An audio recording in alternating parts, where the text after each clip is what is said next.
Hey everyone, it's Jim And Charles from Valves & More, an online vintage tube store. And today in Tube Lab number 223, we're going to talk a little bit about the 6SL7 and 12SL7 tubes.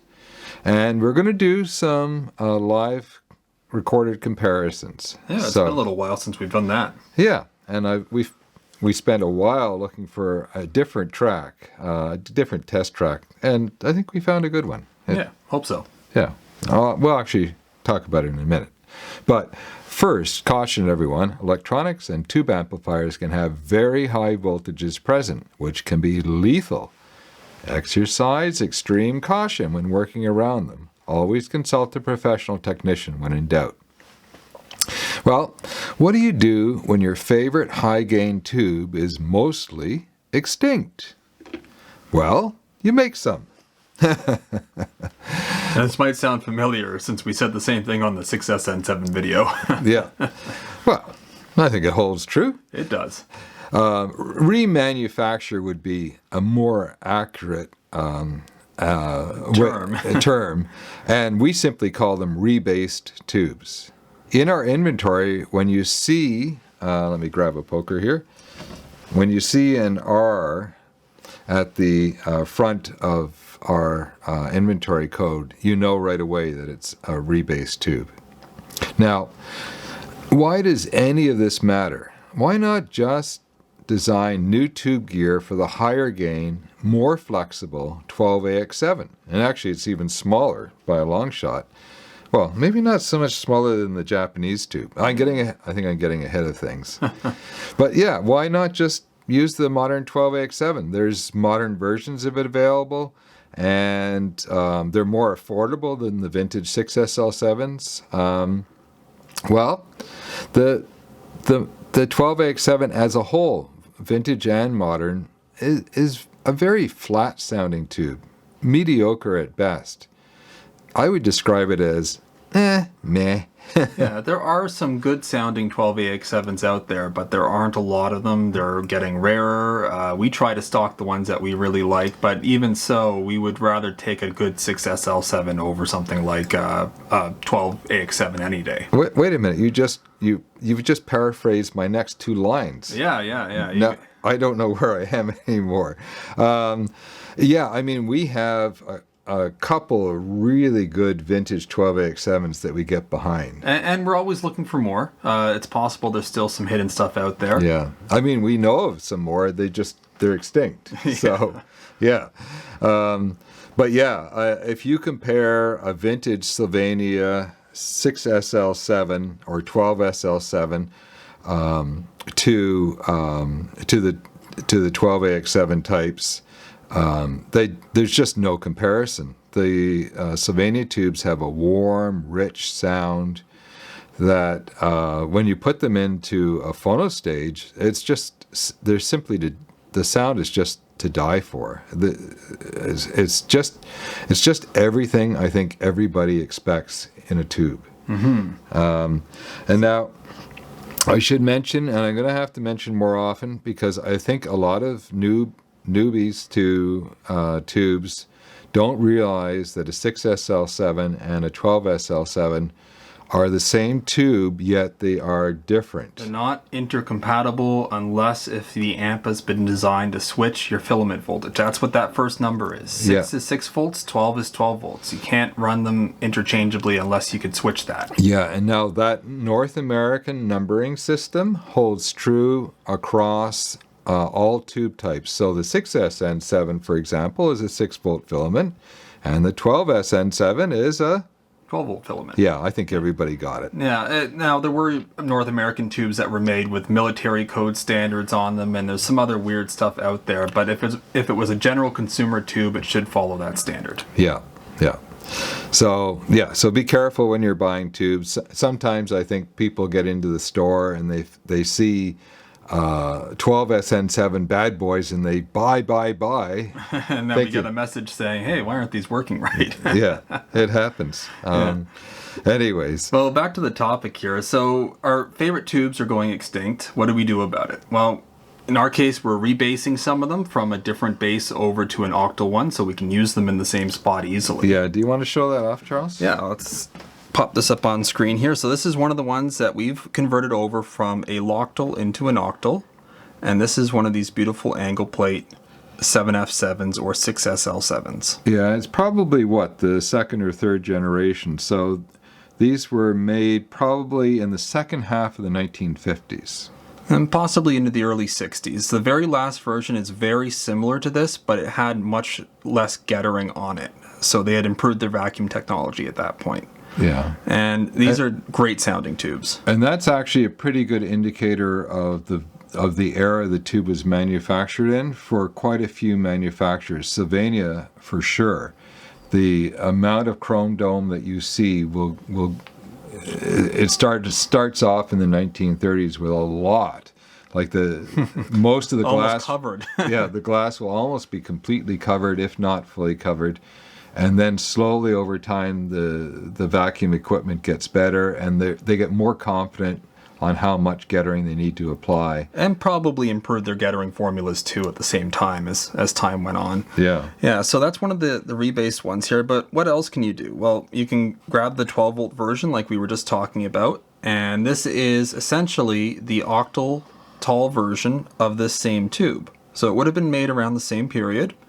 It has the exact same plate structure on the inside. I think the micas are the same as well. The micas are the same. The getter, I believe, is the same. We have a small ring up here, although it's hard to see with the amount of flashing on this one.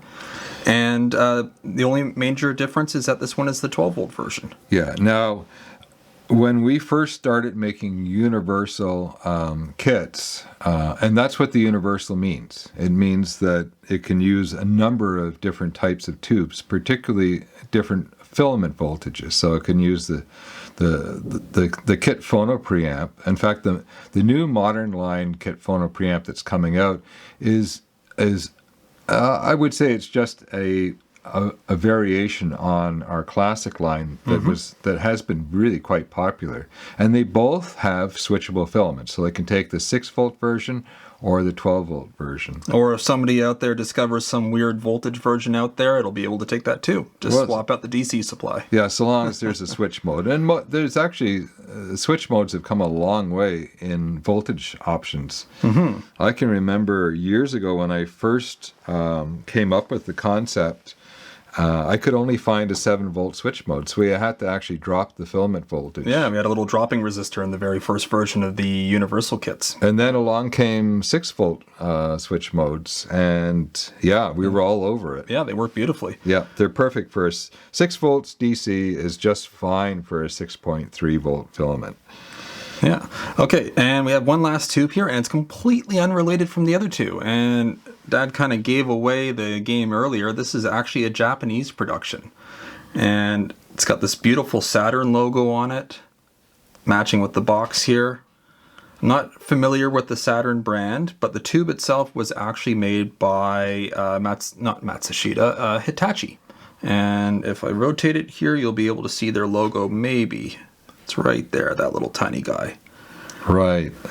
And this is a 12SL7? This is a 12SL7. So just like with this guy, you need to have the 12-volt filament. And these are fairly rare tubes. I don't know if we have any of them or many of them as a 6-volt version, but they're a lot easier to find in 12 volts. And they're very different. So they have an entirely different plate and glass structure from just about anything else that's out there. And, well, you'll be able to have a listen to them in a little bit. And now, often when you find a 12-volt version of a common tube, like the 6SN or the 6SL7, they were built at 12 volts for aeronautics. Aeronautics or automobiles, yeah. Yeah, possibly automobiles, but certainly aeronautics, I believe a lot of the auxiliary systems run on 12 volts, or they did at one time anyways. And of course, vehicles switched over. I mean, vehicles were running on 6 volts up until the Second World War, and I think into the first decade. And then I'm not sure what year. I think sometime in the 1950s they switched over to 12 volt. electrical Yeah. systems. And tube filaments often went along with the voltage that you would get from the batteries for automobiles as well, because that was one of the primary ways that you would lamp your tube if you were out somewhere that didn't have access to actual line power. Right. Okay. Well, let's pop over into the listening room and plug these in one at a time and listen to some good music. Okay. We'll see you back in a second.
Okay, well, hopefully you enjoyed that. That's off of CTI Summer Jazz at the Hollywood Bowl. They made 3 live records. And all some of our favorite to listen to. All from the same day. If you look up the gentleman who ran the mobile recording truck, you'll find out that he was famous on the West Coast for making very high quality captures of live performances, and CTI also is one of my favorite modern jazz labels for sound quality.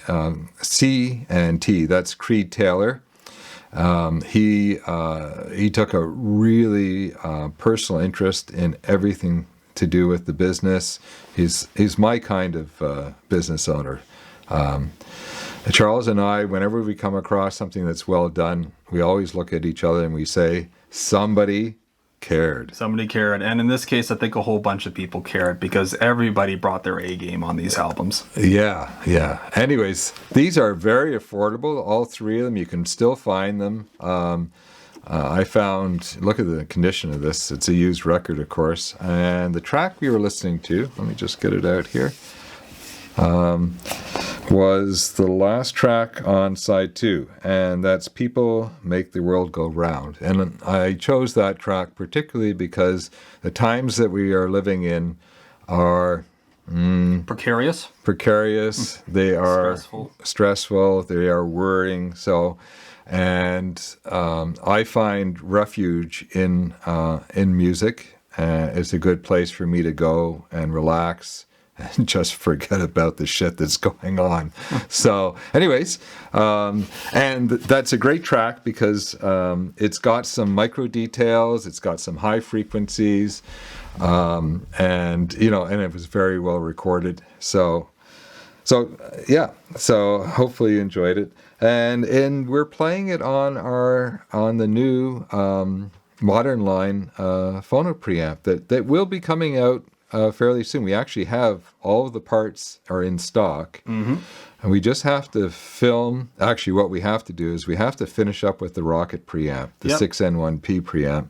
Yeah, finish up with that in the test builders, and thanks for your patience on that, guys. Yeah, the test builders have been great. We have had nothing but great test builders, and they always help out, and often they don't have a lot to do, but they always contribute whatever they can. And this time, actually, with the Rocket, they're contributing a lot. Yeah, they're being a huge help, yeah. Yeah, so anyways, and on to what came in, I guess. Yeah, do you want to show off these? They're all Myconol basses. Yeah. Well, so last time we got in a bunch of these beautiful Myconol brown bass 6SN7 tubes, and people went crazy for them. I think they were probably sold out the next day, if not the same day after we talked about them. And so we've been trying to get more of them ever since. And so they've been trickling in, and we finally have some matches of 3 different kinds. It's not like we haven't been looking for them. Oh, God. They're just really hard to find. Yeah, really hard to find. So let's start right to left here, and it's sort of oldest to newest, although these two are probably about contemporary. And we have a pair of absolutely wonderful straight plate Sylvanias here, with the chrome dome on top, the extra support rod.